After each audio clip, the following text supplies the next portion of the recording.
Now, for more insight into the bilateral ties between China and Ecuador, we're joined by Mark Weisbrot, co-director of the Center for Economic and Policy Research. Welcome back to the show, Mark. Thanks. Great to be here.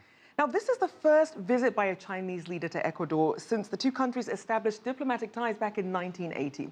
What's the significance of the timing of this visit? Well, I think it's important, after the U.S. election, for example, you're not going to have the Trans-Pacific Partnership, which was designed partly to try and isolate China and partly also for the U.S. government to try and separate its allies from the governments that it doesn't like. And so China has more of an opening. But China also, has a very different foreign policy, everywhere than the United States. First of all, it's kind of a principle to respect national sovereignty, not tell governments what their macroeconomic policies or foreign policies should be, except insofar maybe it directly affects China, but not like the United States is telling them, what they should do everywhere. And that's very important because, at this moment, the U.S. is pursuing this policy, which it's had for the whole kind of a Cold War policy for the whole 21st century in Latin America against the left governments. And they've got, now they've got Brazil, they've got Argentina, they've got Peru. Those countries are explicitly aligned with U.S. Foreign policy. And China's coming in and saying, we're friends with everyone. We want to do business with everyone. Now, Mark, speaking of doing business with everyone, let's make sure we bring it back to Ecuador and China. What does this visit, what's the significance of it when it comes to overall bilateral ties? Well, I think it's really important because it shows that China's played a very important role, and it's going to continue to play that role as an alternative source of financing, lending. When President Correa was elected, he had a pledge that he would default on any loans that were not legitimate, and that was $3.2 billion that they determined, an international commission determined was not legitimate, so he did that. China started lending to them right away. The loans from China have been very important, not only for Ecuador, but for other countries as well, Brazil, Argentina, Venezuela. And so China's played a very important role in helping these countries maintain their national sovereignty in the face of an onslaught from the United States. Now, Mark, in terms of what they're hoping to accomplish with this visit, what is each side really hoping to get out of this? Well, I think there are multiple goals for each side. China's always wanted to have a stable sources of energy and raw materials and investment for their construction firms, their energy firms. In Ecuador, they've got two hydroelectric dam projects, a lot of construction, mining, roads.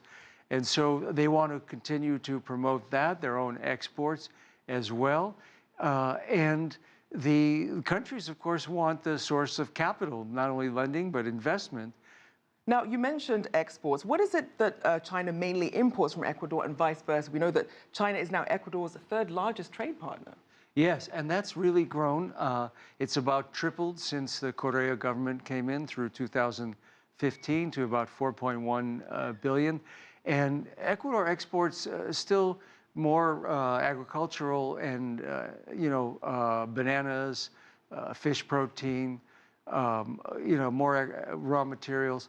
And on the Chinese side, it's more industrial, machinery, steel, cars. And of course, the Ecuadorian government, like all the left governments especially, is trying to move to have more of a diversification of its exports. And that's going to take some time. Now, as they move to diversify some of these products, are there any trends that you're seeing, anything that we should be keeping aware of on the horizon in terms of something new, perhaps, that the two countries are looking towards? It's hard to say right now because there isn't any big transitional thing. I think energy is one. I mean, to the extent that these hydroelectric power projects, for example, will reduce some of Ecuador's dependence on fossil fuels. And as we look ahead, how do you see this relationship developing, even with this U.S. election that's come up and a lot of trade protectionism? Do you see that affecting the China-Ecuador relationship? Oh, yeah, I think, U.S. policy towards Latin America and the region is, as I said, it's been pretty terrible. And it didn't change, for example, from the Bush administration to the Obama administration, really at all in South America, especially. And it's still this kind of policy of trying to get rid of the left governments and make sure they never come back.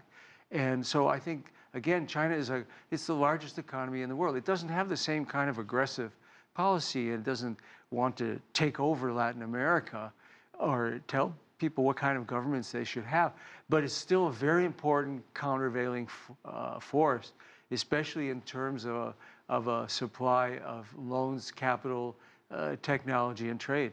Definitely something we'll be keeping an eye on. Thank you so much, Mark Weisbrot, co-director of the Center for Economic and Policy Research. Thank you. Thank you.